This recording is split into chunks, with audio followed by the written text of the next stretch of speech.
Hi guys, hope you're having a great day so far. I just wanted to pop on really quick and share something that has come up for me and some of my clients in the last couple days, and I think it can be helpful for you. So as you're popping on, let me know, give me a like or a comment, let me know where you're watching this from. And if you're watching the replay, comment replay and then I'll get back to you, and I'd love to know what part of this will resonate with you most.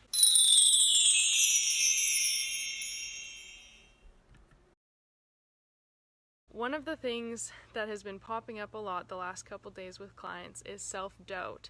And the thing about doubt is that it really can grab a hold of us and cause us to get into like that deep spiral of negativity or anxiety or fear, and it really just kind of circulates and creates even more fear and all of those negative emotions.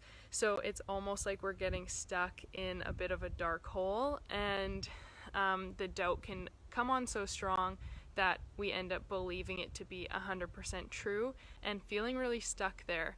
So what I like to do and what I suggest are these three things. So I'll be sharing those with you guys today so that whenever you get in this place of self-doubt, you can use these tools and really help yourself get out of that. So hi guys who are joining right now. As you hop on, let me know where you're joining from, and yeah, so I'll get into the tools. So the first tool I use when self-doubt or anxiety or fear are creeping in is I try to release it, and that can look different according to each situation and according to each person. Hi Jamie Lee. So sometimes you might need to release through crying. Sometimes you might need to release by talking to someone. Sometimes you might need to like scream and shout or get it out. It sounds like a song. But any kind of release is going to help you to kind of get rid of that energy, because doubt, anxiety, negativity, fear, that's all just energy in the body, and when we carry it really strongly, we need to release that energy, or else it's just going to keep piling and piling up. So tip number one is to release in whatever way you need to. And I think it's important to quickly note that you're always probably going to have something that comes up in your life that's going to need these tools, and it just kind of evolves with you. So even as you work through these things, there's still going to be moments where it pops up and you're going to need to refer back and do the work again and again, and each time it will just get a little bit easier for you. Okay, so number one, release it. Number two would be to question it. And especially with doubt, it's important to question where it's coming from. And something that can really help is to ask yourself if the beliefs are actually yours or if they're coming from someone else. Because a lot of times we start to doubt and think like, I'm not good enough to do this. But if you question it and say, well, why? Why do I think I'm not good enough? A lot of times it comes back to, well, because my parents said, like I was a failure, or my teacher said I wasn't smart, or it comes back to a place possibly a long, long time ago where you believed something to be true and you've kind of latched on, and it's really creating a lot more doubt in you as you go. Does this make sense? If you get what I'm saying, let me know in the comments. If you have any questions too, let me know. So that doubt can really creep in, and a lot of times it's not actually our own doubt or our own beliefs that we're carrying or holding on to. So when you use the second tool and when you question it and when you try to figure out where it's coming from, why do I actually feel this way, you get right back to the root cause instead of the huge pile of doubt that was created. So you're no longer in the mind and in the flurry of 1,000 different possibilities or situations or fears, and you're back to the very root cause, which is something tangible and something you can actually focus on to work through. So that's tip number two.